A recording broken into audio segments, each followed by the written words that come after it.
Okay, thanks everyone. I don't know who's been in this room so far today. I have to tell you, several of those presentations were pretty inspiring to me, and I thought was a nice kind of flip side to what we were hearing, say, when Dominique from Stars was talking to the showrunner,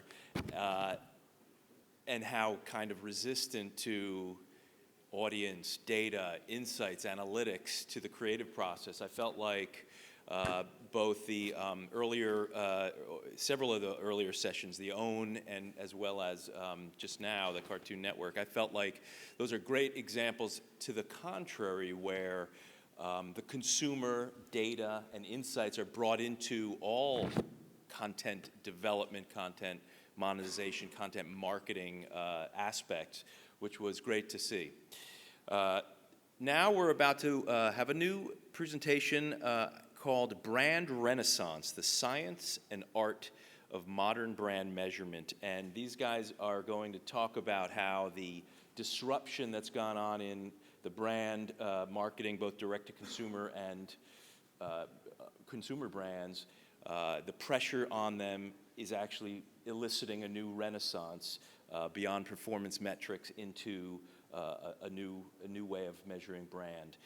So proud to introduce here Chris Kelly, who's CEO of Survata, founder and CEO, which is Survata is a brand intelligence platform that helps advertisers plan, measure, and optimize. And he will be joined by Rob McLoughlin, VP Consumer Insights at PopSugar, where he leads all research, data, and analytics efforts for PopSugar. So no further ado. Thank you. Thank you, Michael. Hello, everyone. It's great to see so many familiar faces and so many new faces as well. As Michael said, we're here to talk about the brand renaissance that we are seeing and feeling and experiencing. And honestly, we could not have been put on a better day, in a better track, than to follow this morning's conversation from Walter Isaacson about the iconoclasts and the renaissances that we've gone through from time to time to time. I think what we're going to focus on here is what that means from a marketing and brand measurement perspective. And although Renaissance traditionally is defined as sort of rebirth, what I like to focus on is really, from a historical perspective, the importance of a maturity and a movement towards a more modern way of thinking. And so in that context, what this renaissance means to marketers is modern thinking, an evolved way and approach to storytelling, and a thoughtful blend of art and science.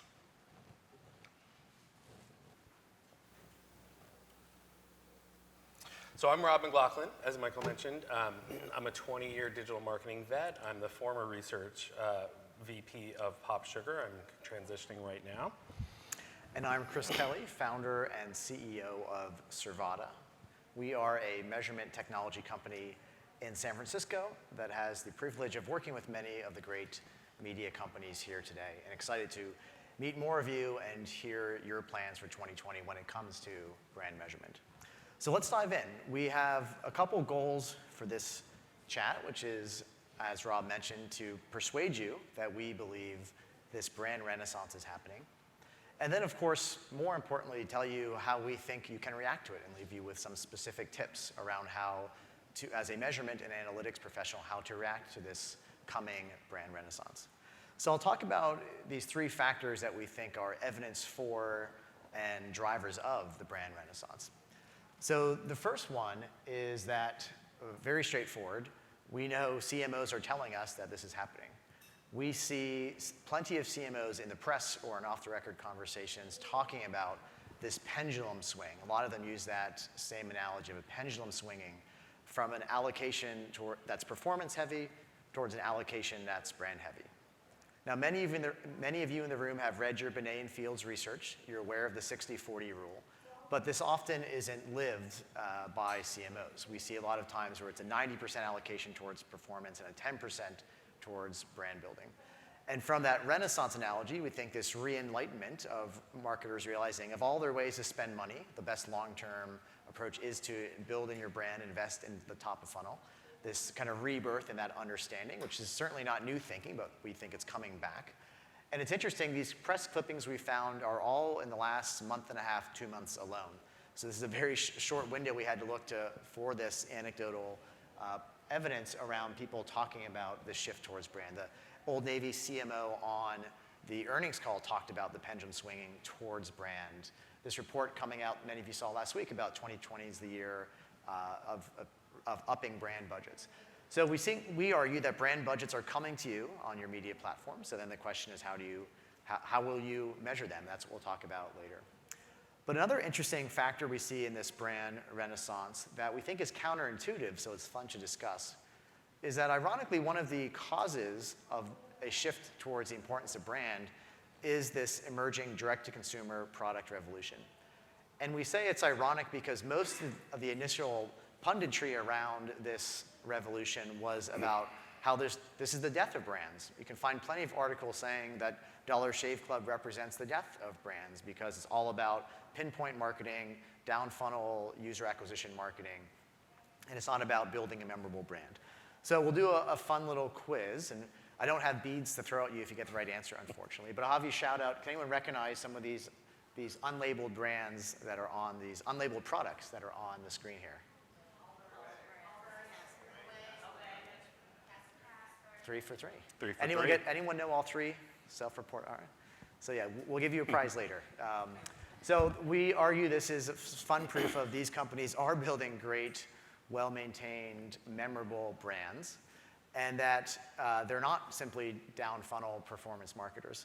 And we think of the why of this. Why are these companies actually having to build brands when we were told the direct-to-consumer revolution was about these down-funnel tactics? And we think it's because the direct-to-consumer revolution actually represents the democratization of 3 traditional advantages that legacy companies had. So an incumbent consumer product company used to have advantages in advertising and distribution and in production, and those are all going away. On the advertising piece, it used to be that only a big brand can afford television advertising, so you have that television industrial complex. Now any of these companies can whip up a digital campaign with a click of a few buttons. It used to be that you had an advantage in distribution. You had the shelf space virtual cycle. As you got larger, you could use that leverage for more shelf space. But now we don't have to worry about shelf space. You can build a website or an app very quickly to distribute your product directly. And then, of course, the production piece, that third advantage used to just be, for a variety of economic reasons, the scale mattered in producing consumer goods. Now it's very easy to whip up a consumer product, usually overseas, and get it shipped here. And we found over 170 independent sneaker companies in the US alone. So we think that's evidence of the ease of producing these goods. So with these advantages in advertising and production and distribution gone, all you're left is either competing on price or competing on brand. We don't know too many marketers who wake up every day wanting to compete on price, so they're left competing on brand. And the last piece that we think is related to this trend that's fun to talk about is this idea that in today's world, every consumer has a megaphone. And therefore, we believe, talking to marketers, we say, if you don't tell your brand story, someone else will. So many of you probably saw this kerfuffle over Peloton over the holiday season. And you saw this explosion of tweets and this barrage of snarky commentary, which led to this massive increase in search volume and other ways you can measure what people are talking about online. It's even sustained. It didn't just die overnight. And then, of course, when that happens, it becomes part of the mainstream narrative. So then you imagine being that brand manager where there's this story about your brand that is not something that is the story you want to tell. Now, if you think of what weapons you have to fight back, if you were a brand manager facing something like this, you're not probably going to think, I need to do more couponing tomorrow. You're probably thinking, I need to tell a better brand story tomorrow. And that's where they'll work with media partners like you guys to tell the brand story. So those are some of our comments on the forces behind this brand renaissance, that CMOs swinging the pendulum from performance budgets to brand budgets, the D2C revolution counterintuitively actually making brand matter more, and that consumers now are telling brand stories with their megaphones. So brand marketers have to fight back and tell their own brand stories. So that's why we believe the Renaissance is happening. So you may be wondering, so what? How do we react to this? So I'll turn to Rob to set up some thinking on how this actually impacts your life. Thank you, Chris. So if brand is back, and maybe it never went away for some, but now that we're seeing this sort of evolution happening and this Renaissance period occurring, what has changed clearly are expectations. When we think about marketers that are evolving, succeeding, and thriving in this space, as Chris mentioned, they are taking the best of both worlds and really blending them together into something that is more informed, more backed by data, insights, and analytics, more thoughtful about their consumers, and really ultimately trying to tell a better story using all of the platforms, content formats, and methods and approaches that they have at their disposal. And they've really never had a larger toolkit than ever. So those that are succeeding are really leaning into these driving forces. They understand the dynamics that are happening. They're understanding the change that is occurring, and they're trying to the best of their abilities to adjust not only their expectations, but also their actions, and really taking a leadership position in helping to drive this brand renaissance forward. So, if you will permit me, I'm going to let you jump into my Wayback Machine, my time machine. I'm going to take you way back to the early to mid 1990s. Some of you may not have even been born then. I like that. Some of you were just starting your career, like me. You are now a grizzled veteran, like me. It's okay. What are the three kind of common themes that we saw back in the mid 90s? Number one, big phones. Number two, big hair. Number three, big annoying things that get in your way when you want to consume content. At the same time, in parallel, what was also emerging is this new digital brand measurement.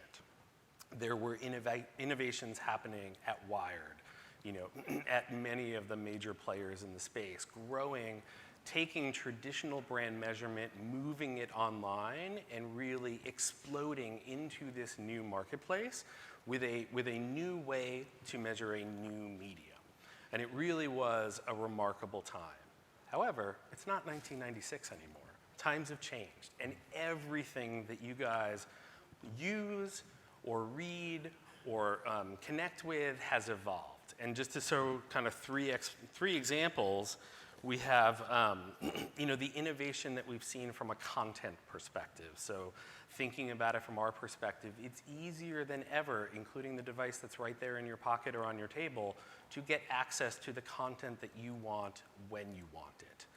There's not as many barriers as there used to be, publisher inflicted or advertiser inflicted or both. The second is, your phone. Thankfully, it is slimmer, it's smarter, it's faster. It has evolved with the times, as every consumer would expect, obviously. And even when you look at the celebrities that you are fans of, the people that in the entertainment community, for example, that you respect, they have grown into, if you'll pardon the pun, Renaissance men and women. They are kind of expanding their own personal brands from being the Fresh Prince of Bel-Air to now being a media mogul in his own right. Will Smith is a perfect example of this kind of evolution and this renaissance and kind of embracing this. And as these three things have evolved, so need brand measurement companies to evolve as well, to keep pace with the time, to understand those dynamics that Chris was mentioning, and to be able to address them appropriately. So speaking from a publisher perspective, when I am looking at new vendors, new partners, new potential partners in this measurement space, our relationship quite simply is to be the conduit. We're creating the content for the advertisers, our clients. We're working with vendors and partners who are going to help support us in executing that operation. But in order to make sure that we are working with the best partners, the right partners, and the most appropriate partners for the solution, we really need to go through a process of kind of evaluating how these partners fit into our approach, more importantly, fit into our clients' brand goals, and will help us in a way that will both elevate the consumer experience, our experience as a publisher and obviously drive results for our clients. So one of the things that I've done that I'll share with you today is really a simple down and dirty acronym that allows us to kind of really judge whether a vendor has the capability to turn into a true partner when it comes to brand measurement. And what we use is basically dirty, D-I-R-T-Y. So D stands for disparate. And I think all of you, if you have looked into your inbox today, if you've opened up any type of report, you are swimming in a sea of metrics and KPIs and dashboards and this login for that and that login for that and all of these different reports. And I think that is one of the huge pain points that we as publishers are struggling with because we're working with multiple different vendors sometimes. We have a number of different clients and we're working with all of them to try to simultaneously translate all of this data, all of these KPIs that are existing in disparate reports and kind of bring them into one holistic solution and make it easy for us to kind of tell stories about the success or sometimes the failure of the campaigns that we're running on their behalf. The second is data that is either inconclusive or slow. I mean, obviously, we all live in a hyper-speed age today when it comes to the work and the work that we're trying to accomplish, as well as our client expectations. What this means for me is really, I don't want to work with a partner that is going to waste my time, my money, or give me missed opportunities. And what I mean by that is, when you have significant data early in the campaign, it allows you to understand how your campaign is tracking. When you have a reporting platform that allows you to get that early window so that you're not receiving a campaign campaign report after the campaign has ended, but you're really given that chance to sort of optimize in mid-flight and truly kind of understand what are the brand dynamics that are changing, shifting, growing, or declining as a result of what you've done to date, and then really missing the upsell opportunity. So when we are working on more of an RFP basis, we are often working with new clients who are going to give us that one shot to get things right. Even if the campaign doesn't knock it out of the park on the first try, our ability to have data earlier in the conversation allows us to have those conversations with the client. And they respect that because we're looking at them and working with them from a true business partner perspective rather than just after the fact sending them a report and we lose our opportunity to upsell. Number 3, and I think we can all in this room in particular agree with this, you cannot have results that are illogical. My team, and I'm sure every other team out there, is not busy, we're time constrained. We have a lot of things on our plate. We have a lot of people that are coming to us both internally within the organization and externally with our great clients that we're working with who are asking us questions and need that data, more importantly, those insights to be able to drive their business forward and succeed. And even for a seasoned researcher, I think we all understand, as I mentioned earlier, there is a lot of complexity kind of built into this marketplace. But complexity, if you are left kind of holding the bag, is the death knell of any campaign or any relationship. So when the results are illogical and I've had to spend, nights past midnight kind of reworking a partner or a vendor's deck to make it more of a storytell, to understand kind of what the client was set out to trying to accomplish and then communicating those results, that can make a big difference. And it can really add a ton of burden to what is already, as we all have here, a very stressful job. And then fourth, trust in your data sources. Let me say this so clearly. We're past the age of the black box, right? If you can't communicate to me exactly how your approach works, first and foremost, is better and is going to help solve my problems, then I'm not necessarily going to trust you. I may work with you in a limited basis to try to understand those things myself, especially if my client is sort of recommending that, but you're not necessarily going to be my first call. Publishers need to trust the partners that they're working with from a research perspective, because every time we put your data out there in the marketplace in front of our client, a little bit of our credibility either grows or dies. And that's a big responsibility, especially when you're trying to kind of expand your own marketplace work with a new stable of clients and really kind of grow your own business. It works best when the ecosystem is helping to support everyone. So those are the pain points. That's what keeps me up at night. I'm lucky to have Chris here to kind of help me understand and help you understand how we're approaching and what you should do to ride the wave of this renaissance and really solve for these different pain points. Thank you, Rob. So hopefully now you have an understanding of what we mean by dirty research and dirty measurement, and we assume that you want to avoid it. So we picked an acronym with negative connotations. So if you want to avoid dirty research, what questions should you be asking your measurement partners? So I'll walk through, for each of those, DIRT, our viewpoints on how you as a media research and media analytics professional can find the right partner. And to be clear, my goal here is not to pitch you on Survata's specific approach, but rather share our viewpoint of the world and share what we've learned. So whoever partner you work with, hopefully you feel more educated in making sure you made the right choice. So I'll walk through those 4. So the first one of the dirty was D, for disparate reports.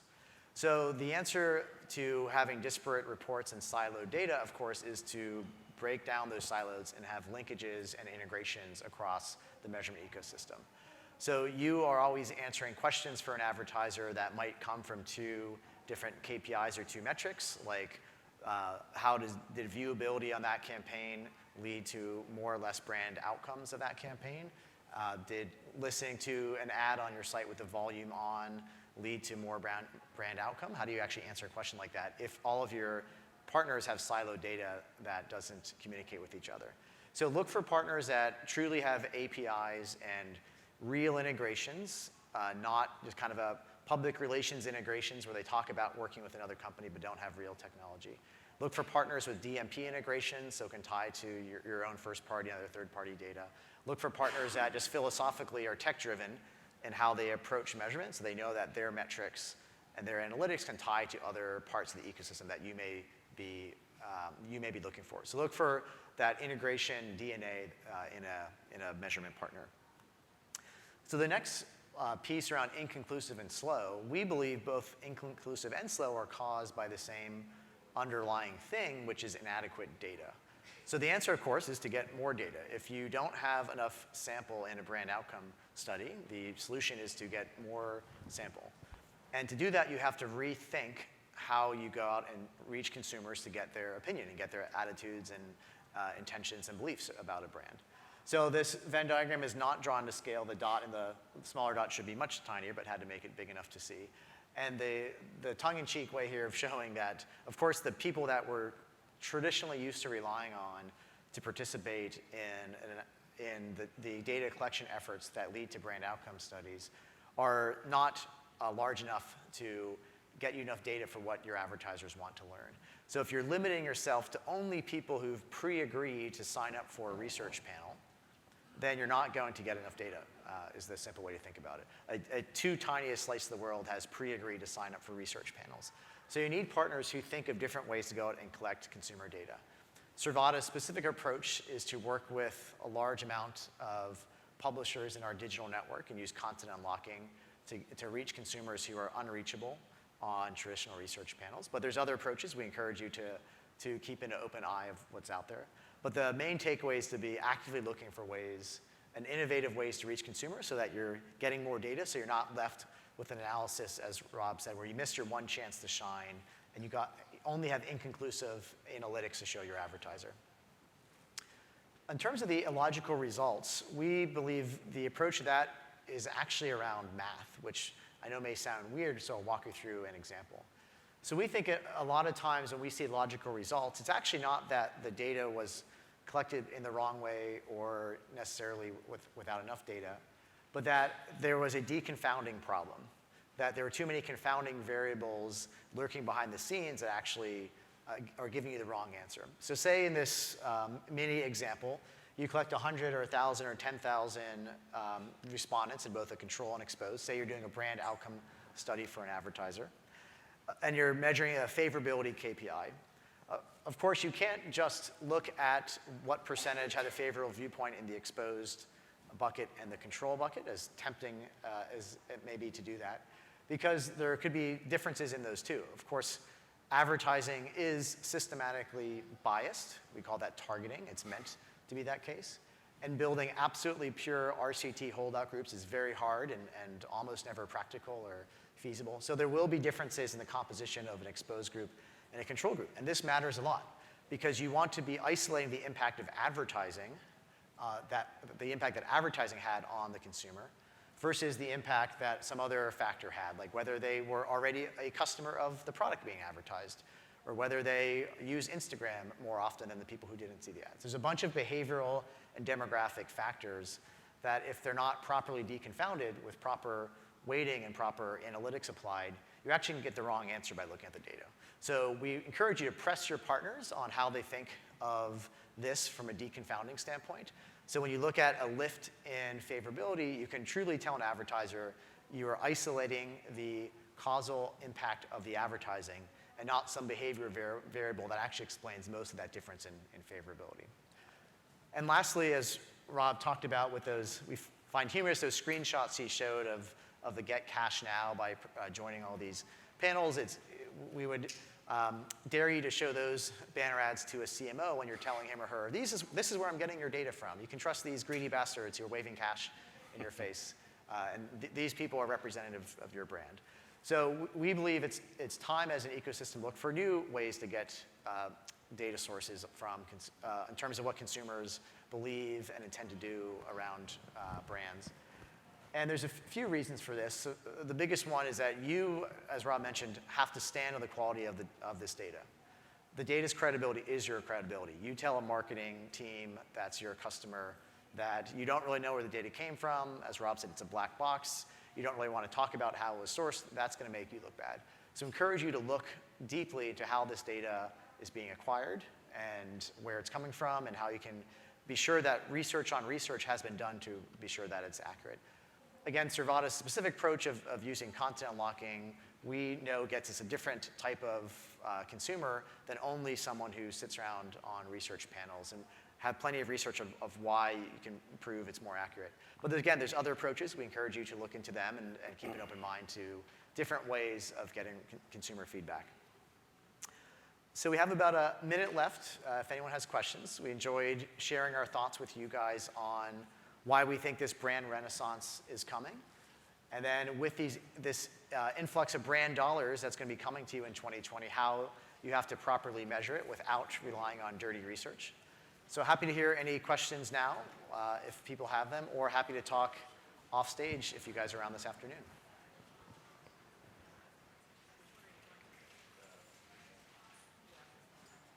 No questions. We explained everything perfectly there. Yeah. See you at cocktail Okay, hour. thank you, everyone. Thank you.